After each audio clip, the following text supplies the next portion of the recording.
Welcome to 7 news Telugu బులెటిన్ల ముందుగా headlines.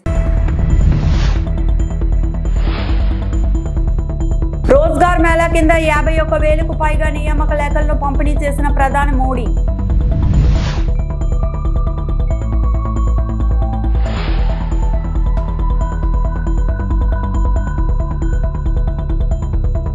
Tirumala శ్రీవారి సేవలో మంత్రి ఆనం రామనారాయణ రెడ్డి.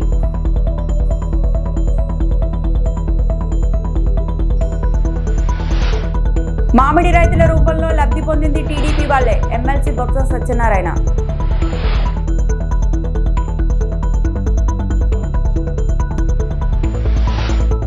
ప్రధానమంత్రి నరేంద్ర మోడీ జూలై 12వ తేదీ ఉదయం 11 గంటలకు వీడియో కాన్ఫరెన్స్ ద్వారా వివిధ ప్రభుత్వ విభాగాలు మరియు సంస్థల్లో కొత్తగా నియమితులైన యువతకు 51,000కు పైగా నియామక లేఖలను పంపిణీ చేశారు. ఈ సందర్భంగా ఆయన నియామకం పొందిన వారిని ఉద్దేశించి ప్రసంగించారు. ఉపాధి కల్పనకు అత్యధిక ప్రాధాన్యత ఇవ్వాలనే ప్రధానమంత్రి నిబద్ధతను నెరవేర్చే దిశగా రోజ్గార్ మేళా ఒక అడుగు. దేశ నిర్మాణంలో యువత సాధికారత మరియు భాగస్వామ్యం కోసం అర్థవంతమైన అవకాశాలను అందించడంలో రోజ్గార్ మేళా ముఖ్యమైన పాత్ర పోషిస్తుంది. దేశవ్యాప్తంగా రోజ్గార్ మేళా ద్వారా ఇప్పటి వరకు 10 లక్షలకు పైగా నియామక లేఖలు జారీ చేయబడ్డాయి. केंद्र सरकार में युवाओं को पक्की नौकरी देने का हमारा अभियान निरंतर जारी है और हमारी पहचान भी है बिना पर्ची बिना खर्ची।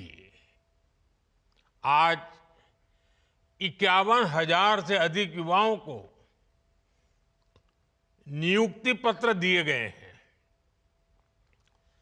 ऐसे रोजगार मेलों के माध्यम से अब तक लाखों नौजवानों को भारत सरकार में परमानेंट जॉब मिल चुकी है। अब ये नौजवान राष्ट्र निर्माण में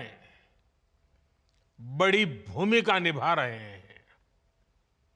आज भी आप में से कई ने भारतीय रेल में अपने दायित्वों की शुरुआत की है। कई साथी अब देश की सुरक्षा के भी प्रहरी बनेंगे। डाक विभाग में नियुक्त हुए साथी गांव-गांव सरकार की सुविधाओं को पहुंचाएंगे। कुछ साथी हेल्थ फॉर ऑल मिशन के सिपाही होंगे। कई युवा फाइनेंशियल इंक्लूजन के इंजन को और तेज करेंगे और बहुत से साथी भारत के औद्योगिक विकास को नई रफ्तार देंगे। आपके विभाग अलग अलग हैं, लेकिन ध्येय एक है। और वो कौन सा ध्येय? हमें बार बार याद रखना है, एक ही ध्येय है। विभाग कोई भी हो, कार्य कोई भी हो, पद कोई भी हो, इलाका कोई भी हो, एक ही ध्येय, राष्ट्र सेवा। అనకాపల్లి జిల్లా నక్కపల్లి మండలం అమలాపురం గ్రామంలో హోంమంత్రి వంగలపూడి అనిత పర్యటన. ఘనంగా స్వాగతం పలికిన అమలాపురం గ్రామస్తులు, అడుగడుగున హారతులతో ఘన స్వాగతం పలికిన మహిళలు. గ్రామంలో కనక మహాలక్ష్మి అమ్మవారిని దర్శించుకున్న మంత్రి. అమలాపురంలో సుపరిపాలనలో తొలి అడుగు కార్యక్రమంలో పాల్గొన్న మంత్రి అనిత ఇంటింటికి వెళ్లి ఏడాది కాలంలో ప్రభుత్వం చేసిన అభివృద్ధి సంక్షేమ పథకాలను వివరించిన మంత్రి. R&B కల్వర్టుకు శంకుస్థాపన చేసిన మంత్రి. గ్రామస్తులతో ముఖాముఖిలో పాల్గొన్న మంత్రి. ప్రజల యోగక్షేమాలు అడిగి తెలుసుకున్న మంత్రి.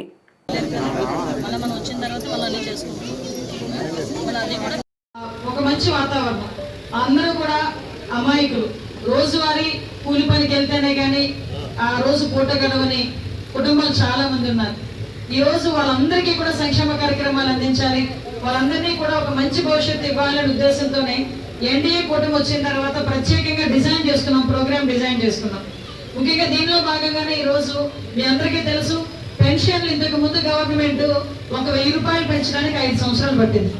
కానీ ఈ రోజు చంద్రబాబు నాయుడు గారు వచ్చిన తర్వాత 4,000 రూపాయలు పెన్షన్ చేస్తామన్నది కాస్త ఆయన ఇంకా అధికారంలోకి రాకముందే ఒక నెల ముందు నుంచి 4,000 రూపాయలు ఇచ్చి మేము అధికారంలోకి వచ్చిన తర్వాత ఒకటో నెల 7,000 రూపాయలు మీ ఇంటింటికి తీసుకొచ్చి ఇచ్చిన పరిస్థితి కనిపిస్తా ఉంది. ఏదైనా ఒక మంచి కార్యక్రమం నడిపించేటప్పుడు దాన్ని కొనసాగించాలి తప్పించి దాన్ని ఆపకూడదనే ఉద్దేశంతో ఆ రోజు మీ అందరికీ కూడా జగన్మోహన్ రెడ్డి వచ్చి అమ్మఒడి అందరికీ ఇచ్చేస్తానని చెప్పి ఓట్లు వేయించుకున్నాడు. కానీ మీరందరూ ఒక్కొక్క బిడ్డకి వేసేసరికి చాలా మంది డిసప్పాయింట్ అయ్యారు. ఒక పిల్లని చదివించుకొని ఇంకో పిల్లని తీసుకెళ్లి కూలి పనులకు పంపించే పరిస్థితి వచ్చింది. కానీ ఆర్థిక ఇబ్బందులు ఉన్నా కూడా, రాష్ట్రంలో ఖజానా ఖాళీగా ఉన్నా కూడా, ముఖ్యంగా ఆడబిడ్డలకు ఏదైతే ఆ డబ్బులు ఇవ్వాలి అనే ఉద్దేశంతో తల్లికి వందనం అని చెప్పి మళ్ళా మార్చి పేరు పెట్టి దానికి సంబంధించి ఎంతమంది పిల్లలు ఉంటే అంతమందికి కూడా ఈ రోజు వాళ్ళకి సంబంధించి మొన్న ఒక ఇంటికి వెళ్ళాను. 4 ఆడబిడ్డలంట, 4 పిల్లలు, ఆడబిడ్డగా 4 పిల్లలు, 4 పిల్లలకి కూడా 15,000 రూపాయలు వచ్చాయి. ఇవి ఎంతమంది పిల్లలు ఉంటే అంతమందికి కూడా ఇచ్చే బాధ్యత గౌరవ ముఖ్యమంత్రి గారు, ఉప ముఖ్యమంత్రి గారు కలిపి తీసుకున్న సందర్భాన్ని కూడా మీకు అందరికీ చెప్తున్నాం. అదేవిధంగా మీ అందరికీ ఉచిత గ్యాస్ కనెక్షన్ 3 కనెక్షన్లు ఇస్తా ఉన్నాం. ఆల్రెడీ 2 కనెక్షన్లు గ్యాస్ సిలిండర్లు వచ్చినాయి. ఇప్పటికీ రాకపోతే ఆ సిలిండర్ కూడా వస్తుంది. ఇంకో సిలిండర్ కి సంబంధించి మీరందరూ ఏమనుకుంటున్నారంటే డబ్బులు మీ దగ్గర పడట్లేదు, లేకపోతే సంథింగ్ ఏదో ఒక చిన్న డిస్కషన్ నడుస్తుంది. ఆ సిలిండర్ డబ్బులు కూడా మీకు అకౌంట్ లో పడేటట్టుగా చేసే పరిస్థితి కూడా ఈ రోజు ఉంది. అదేవిధంగా మీ అందరికీ కూడా ఎక్కువ ఇక్కడ ప్రాబ్లం ఏంటంటే, అమ్మ మీరు అందరూ ఒకసారి మనసాక్షి గుండెలో చేసుకొని చెప్పండి, ఈ గ్రామంలో ఏ రోడ్ వేసినా ఏ డ్రైన్ వేసినా మేమున్నప్పుడు వేసినవే కదా, అవునా కదా చెప్పండి. మీరందరూ కూడా మేము అధికారంలో ఉండేటప్పుడు మేము ఉన్నప్పుడే ఈ రోడ్లు కానీ ఈ ట్రైన్లు కానీ అన్ని వేసుకున్నాం. లాస్ట్ 5 తుఫాన్ బిల్డింగ్ తో సైతం లాస్ట్ 5 సంవత్సరాలు వచ్చారు, చక్కగా ముద్దులు పెట్టేశాడు, ఇలా తలని విడేశాడు, వెళ్ళిపోయాడు. 5 సంవత్సరాలు గడిచిపోయింది. మళ్ళీ అందువల్ల మీరందరూ కూడా మమ్మల్ని గెలిపించారు. ఈ రోజు మాకు బాధ్యత ఉంది. డెఫినెట్ గా ఇక్కడ నాయకులు కూడా నేను మెచ్చుకోవాలి. ఇక్కడ ప్రెసిడెంట్ ని, వైస్ ప్రెసిడెంట్ ని, మా గోవింద్, అప్పలరాజు వీళ్ళందరూ కూడా మీ పాత వీధులు ఏదైతే చిన్న చిన్న సందుల్లో ఉన్న విలేజ్ గ్రామాలు అవి, ఈవెన్ దో మీకు చిన్న చిన్న గొట్లవి ముందుకు వచ్చినారు, మెట్లు వేసుకున్నారు, కానీ రోడ్డు సరిగా లేదంటే వాళ్ళ సొంత డబ్బులు పెట్టుకొని అక్కడ గ్రావెల్ రోడ్డు పోయించిన పరిస్థితి కూడా మీకు గుర్తు చేయాలి. ఈ రోజు ఎందాక పెద్ద మనిందమ్మా ఆ బాబు వేశాడమ్మా అని చెప్పి 80 కోట్లతో నియోజకవర్గంలో ప్రతి గ్రామంలో తాగునీటి సరఫరా అభివృద్ధి పనులు.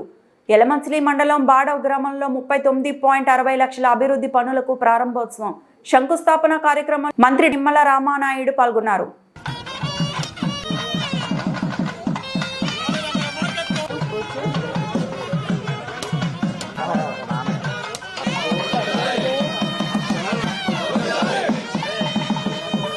యలమంచిలి మండలం బాడవ గ్రామంలో ఈరోజు 10 లక్షల రూపాయల సీసీ రోడ్డు నిర్మాణం పూర్తి చేసుకుని ప్రారంభోత్సవం, అదేవిధంగా 30 లక్షల రూపాయలతోటి జలజీవన్ మిషన్ నిధుల కింద ఇంటింటికి సురక్షిత త్రాగునీరు అందించుకునేటువంటి కార్యక్రమానికి ఇవాళ శంకుస్థాపన చేసుకోవడం జరిగింది. మీరు చూస్తూ ఉన్నారు, గత సంవత్సరం పరిపాలన అంతా కూడా పాలకొల్లు నియోజకవర్గంలో ఏ రకంగా అభివృద్ధిని పరిగెట్టిస్తూ పనిచేస్తున్నామో మీరందరూ కూడా చూస్తూ ఉన్నారు. నేను ఎన్నికల్లో ఊరూరా తిరుగుతున్నప్పుడు మహిళలందరూ కూడా ముందుకొచ్చి మాకు త్రాగడానికి కనీసం నీళ్లు కూడా దొరకనటువంటి పరిస్థితి ఉంది. ఏదైతే పంచాయతీ నుంచి వచ్చేటువంటి నీళ్లు కల్లాపు వేసుకోవడానికి, మొక్కలకి నీళ్లు వేసుకోవడానికి పనిచేస్తుంది తప్ప త్రాగడానికి పనిచేయట్లేదని చెప్తే పాలకొల్లు మండలం, ఒడూరు మండలం, యలమంచిలి మండలం 3 మండలాలు కలిపి దగ్గర 80 కోట్ల రూపాయలు మరి ఇవాళ జలజీవన్ మిషన్ లో ఇవాళ ప్రతి గ్రామానికి సురక్షిత త్రాగునీరు అందించేటువంటి విధంగా ఓహెచ్ఆర్లు, అదేవిధంగా ఫిల్టర్ బెడ్లు, సంపులు ఇవన్నీ కూడా ఏర్పాటు చేస్తూ పనుల్ని ప్రారంభిస్తున్నటువంటి పరిస్థితి అని చెప్పి సందర్భంగా తెలియజేసుకుంటారు. తిరుమల శ్రీవారిని మంత్రి ఆనం రామనారాయణ రెడ్డి దర్శించుకున్నారు. కూటమి ప్రభుత్వం ఏర్పడిన తర్వాత మొదటిసారి టీటీడీ దేవాదాయ శాఖ మధ్య తొలి సమావేశం నిర్వహించినట్టు మంత్రి తెలిపారు. అన్నమయ్య భవన్లో సమావేశం జరుగుతుందన్నారు. టీటీడీలో చాలా కాలంగా ఆవిష్కృతంగా ఉన్న సమస్యలపై అధికారులతో చర్చించనున్నట్టు మంత్రి తెలిపారు. తిరుమల తిరుపతి దేవస్థానం యొక్క చైర్మన్ గారు, ఈవో గారు, అడిషనల్ ఈవో గారు, అలాగే ఇతర అధికార యంత్రాంగంతో దేవాదాయ శాఖ కమిషనర్ గారు, సెక్రటరీ గారు అందరం కలిసి కొన్ని విషయాలపైన నిర్ణయాలు తీసుకోవాల్సి ఉంది. తొలి సమావేశం ఇవాళ ఏర్పాటు చేసుకున్నాం. తిరుమల తిరుపతి యాజమాన్యంతో ఈ దేవస్థానం యొక్క ఇక్కడ ఉన్నటువంటి ఉద్యోగస్తులు, అర్చకులు, అలాగే ఈ టీటీడీకి సంబంధించినటువంటి అనేక శాఖల్లో ఉన్నటువంటి ఉద్యోగస్తుల యొక్క సమస్యలను పరిష్కరించడం, మెరుగైన సేవలు సామాన్య భక్తులకి అందించే దానిలో రాష్ట్ర ప్రభుత్వం, దేవాదాయ శాఖ సమన్వయం చేసుకోవాలని గౌరవ ముఖ్యమంత్రి గారు ఇచ్చిన సూచనలు, వారి ఆదేశాల మేరకు ఈరోజు తొలి సమావేశం తిరుమలలో జరుగుతుంది. ఈ యొక్క ఆలయ సంబంధించినటువంటి ఉద్యోగులకు లేదా రిటైర్ అయినటువంటి ఉద్యోగులకు, ఇప్పుడు పనిచేస్తున్నటువంటి ట్రాన్స్పోర్టు, లెక్చరర్లు, అర్చకులు, ఇలాంటి అనేక సమస్యలు ఉన్నాయి ఇక్కడ. ఆ సమస్యలంతా కూడా ఇక్కడ చర్చించిన తర్వాత ఈ విషయాలన్నింటినీ కూడా రాష్ట్ర ప్రభుత్వానికి విన్నవించి గౌరవ ముఖ్యమంత్రి గారి యొక్క ఆదేశాలు తీసుకున్న తర్వాత పూర్తి ఆదేశాలని, వీరికి అనుకూలమైనటువంటి ఆదేశాలను ఇవ్వడానికి ఇవాళ ఈ తొలి సమావేశం జరుగుతుంది. ఏదైనా సరే దేవాదాయ శాఖకు సంబంధించినటువంటి అనేక విషయాల యొక్క ప్రక్షాళన తిరుమల తిరుపతి దేవస్థానం నుంచే ప్రారంభం కావాలి. ఆ విధంగానే ఇవాళ సీఎం గారి ఆదేశాల మేరకు ఇక్కడికి వచ్చాం. మెరుగైనటువంటి స్వామివారి సేవలు, సామాన్య భక్తులకు కూడా మంచి పరిశుభ్రమైనటువంటి వాతావరణంలో దైవ దర్శనం, ప్రసాదాలు ఇక్కడే కాదు అనేక ఆలయాల్లో ఇప్పటికే చర్యలు తీసుకున్నాం. దాదాపు 161 ఆలయాలు ఉన్నాయి, ప్రధానమైన ఆలయాలు. ఈ 161 ఆలయాల్లో కూడా ప్రసాదాలని క్వాలిటీ ఇంప్రూవ్ చేశాం, దర్శనాల యొక్క పరిస్థితిని ఇంప్రూవ్ చేయడం జరిగింది. ఆలయ ప్రాంగణాలన్నీ కూడా ఓంకారనాదం, మంత్రోచ్చారణతో ఉండాలే తప్ప వేరే ఎటువంటి కార్యక్రమాలు ఆలయాల్లో ఉండకూడదని చెప్పి గౌరవ ముఖ్యమంత్రి చంద్రబాబు నాయుడు గారు ఇచ్చిన సూచనలు, ఆదేశాలని తప్పకుండా ఇవాళ పాటిస్తూ ఉన్నాం. రాష్ట్రంలో దేవాదాయ శాఖ ద్వారా ఇప్పటికే కామన్ గుడ్ ఫండ్ నుంచి దాదాపుగా 200 పైచిలకు ఆలయాలకి పునర్నిర్మాణానికి ఇప్పటికే ఆదేశాలు ఇచ్చారు. ఏపీలో కూటమి ఏడాది పాలనలో ఏ రంగం చూసినా అరాచకం, అల్లకల్లోలమే మిగిలిందని ఆరోపించారు. వైఎస్ఆర్సీపీ సీనియర్ నాయకులు ఎమ్మెల్సీ బొత్స సత్యనారాయణ రైతులను కించపరిచేలా ప్రభుత్వం పెద్ద పెద్ద మాటలు మాట్లాడుతున్నాయని మండిపడ్డారు. అవకాశం ఉంది కదా అని కూటమి నేతలు అన్నీ దోచేస్తున్నారు అంటూ విమర్శలు చేశారు. డ్రగ్స్ లో విశాఖను ఇంటర్నేషనల్ సిటీ చేశారు అంటూ మండిపడ్డారు.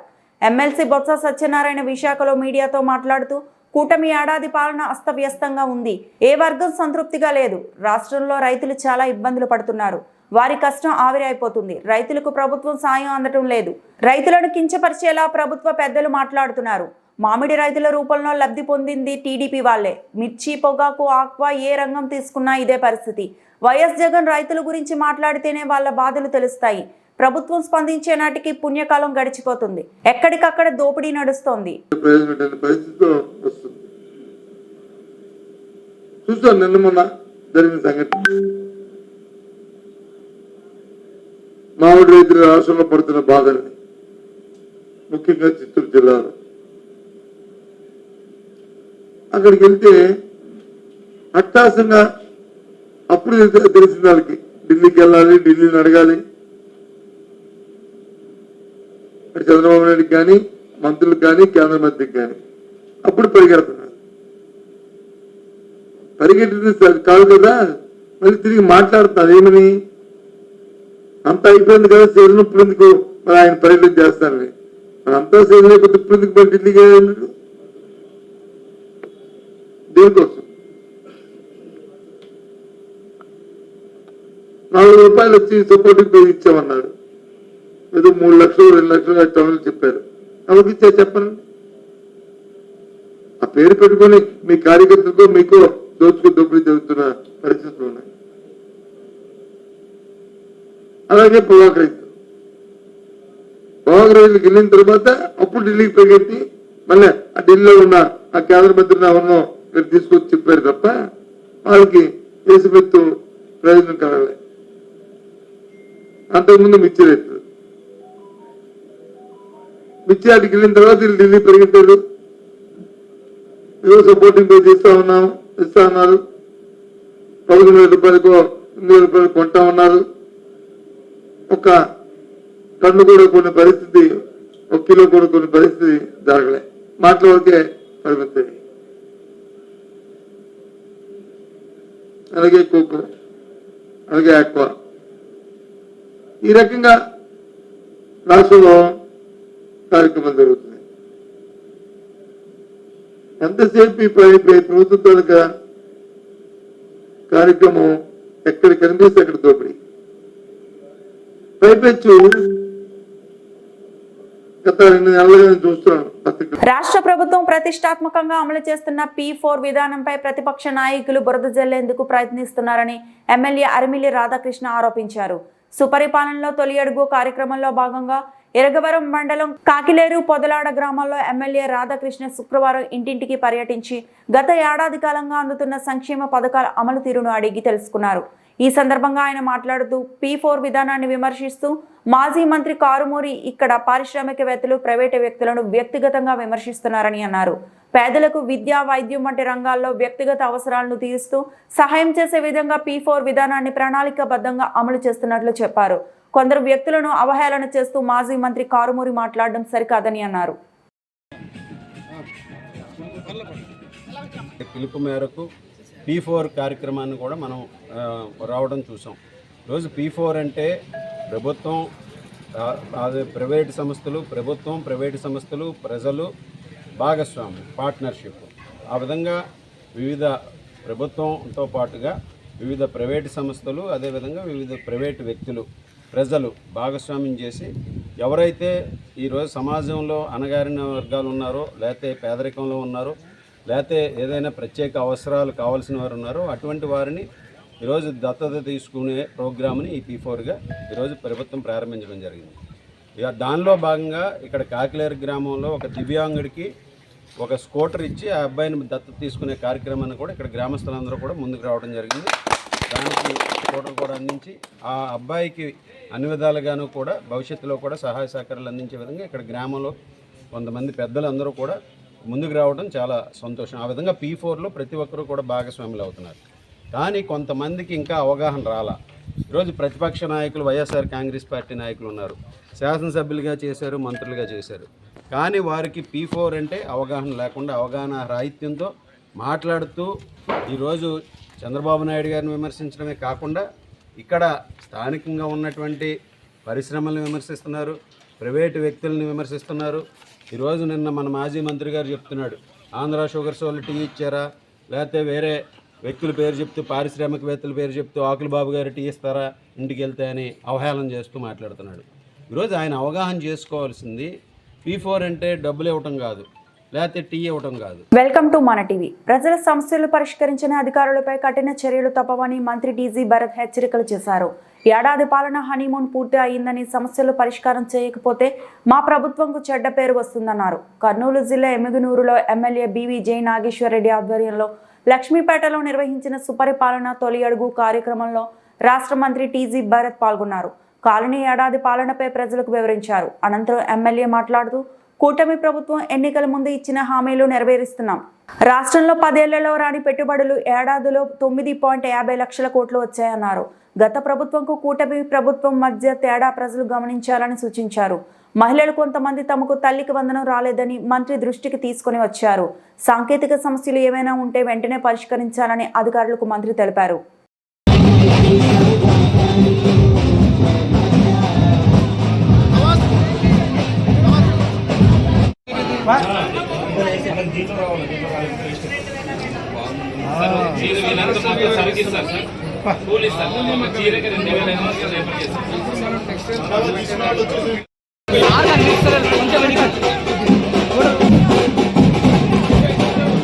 నేను సీఎం అయిపోతా 29 ఎట్లయితాడమ్మా, ఏం చేశాడని?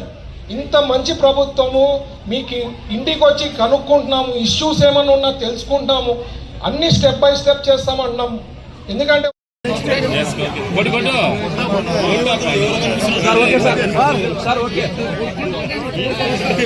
పొలిటికల్ గవర్నెన్స్ అంటే మనము ఎవరైతే పొలిటీషియన్స్, ఎమ్మెల్యేస్ కానీ, మినిస్టర్లు కానీ చెప్పే పనులు అంటే ప్రజల నుంచి వచ్చిన సమస్యలు ఏమైనా ఉంటే వాళ్ళు తీసుకోపోతే వాళ్ళు అది కంప్లీట్ చేసే టాస్క్ వాళ్ళ పైన ఉంటుంది. లేకపోతే చర్యలు అనేది గ్యారంటీ ఉంటుంది. 1 year హనీమూన్ అయిపోయిందండి. నేను చెప్తున్న అధికారులకు అందరికి కూడా హనీమూన్ పీరియడ్ అయిపోయింది. ఇంకా ఇప్పటి నుంచి మీరు ఇంప్లిమెంటేషన్ చేయకపోతే చాలా సీరియస్ యాక్షన్స్ ఉంటాయి. ఎందుకంటే మీరు చేసే తప్పులకి మా పార్టీకి, చంద్రబాబు గారికి నాయకత్వంకి నెగిటివ్ అయ్యేదానికి ఆస్కారం ఉంది. సో కొన్ని చాలా చిన్న ఇష్యూస్ ఉంటాయి, బట్ మనం పట్టించుకోకుండా డిలే చేయడంతో మా ప్రభుత్వానికి చెడ్డ పేరు వచ్చేదానికి అవకాశం ఉంది. సో అధికారులకు అందరికీ హెచ్చరిస్తున్నాం, మీరు సీరియస్గా తీసుకొని ఎప్పటికప్పుడు సమస్యలు ఏమున్నాయో చిన్న చిత్తగా ఏమైనా ఉంటే ఇమ్మీడియట్గా కంప్లీట్ చేయాలా, పెద్దవి ఏమైనా ఉంటే ఫాలోఅప్ చేసుకోవాలా. మా ఎమ్మెల్యేస్ ఉంటారు, మినిస్టర్లు ఉంటారు, వాళ్ళతో ఫాలోఅప్ చేసి కంప్లీట్ చేసే బాధ్యత మీ పైన ఉంది. రిప్రజెంటేషన్స్ ఏమైతే ఇచ్చామో ఆ రిప్రజెంటేషన్స్ ఫీడ్బ్యాక్ కూడా కన్సర్న్ ఎమ్మెల్యేస్, కన్సర్న్ మినిస్టర్స్కి ఇచ్చే వ్యక్తి ఒక రాజ్యాంగం మీద విశ్వాసం లేని వ్యక్తి. రాబోయే రోజుల్లో ఈరోజు మేమందరం, మా మంత్రి గారు, నేను, ప్రతి ఒక్కరం శాసనసభ్యులకు మా ముఖ్యమంత్రి అధినేత నారా చంద్రబాబు నాయుడు గారు, మా విద్యాశాఖ మంత్రులు లోకేష్ బాబు గారు ఏం చెప్తున్నారు? సుపరిపాలన తొలి అడుగు 2.0 అని చెప్తున్నాడు. ఇక్కడ జగన్మోహన్ రెడ్డి ఓడిన తర్వాత ఏం చెప్తున్నాడు? 2.0 పరిపాలన చూపిస్తానంటాడు. ఏమంటే రప్పా రప్పా అంటాడు. ఆ తర్వాత నేను చెప్పను. అంటే దాని అర్థం ఏంటి? అంటే వాళ్ళ ఆలోచన విధానం మీరు అడిగినట్టు పత్రికా విలేకరులు, పాత్రికేయ మిత్రుల మీద దాడులు చేయడం, ఇష్టం వచ్చిన వాళ్ళ మీద బళ్ళు ఎక్కి.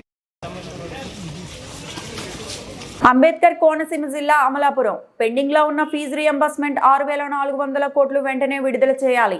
జీవో 77 రద్దు చేయాలి. అఖిల భారత విద్యార్థి సమైక్య. రాష్ట్ర వ్యాప్తంగా డిగ్రీ, ఇంజనీరింగ్, పీజీ చదువుతున్న విద్యార్థులకు పెండింగ్ లో ఉన్న ఫీజు రియంబర్స్మెంట్, వసతి దీవెన డబ్బులు 6,400 కోట్లు విడుదల చేయాలని ఏఐఎస్ఎఫ్ ఆధ్వర్యంలో అమలాపురం కలెక్టరేట్ ఎదుట విద్యార్థులు నిరసన తెలిపారు. ఈ సందర్భంగా విద్యార్థి నాయకులు మాట్లాడుతూ యువగలం పాదయాత్రలో నారా లోకేష్ ఇచ్చిన హామీ జీవో నెంబర్ 77 రద్దు చేయాలని కోరారు. రాష్ట్ర వ్యాప్తంగా డిగ్రీ, ఇంజనీరింగ్, పీజీ చదువుతున్న విద్యార్థులకు ఫీజు రియంబర్స్మెంట్, వసతి దీవెన ప్రభుత్వం నుంచి అందక, కోర్సు పూర్తి చేసుకున్న ఉద్యోగాలకు వెళ్తున్న సర్టిఫికేట్లు లేక ఇబ్బందులు పడుతున్న పరిస్థితి. అనంతరం జిల్లా కలెక్టర్ ఆర్ మహేష్ కుమార్ విద్యార్థులకు వినతి పత్రం సమర్పించారు.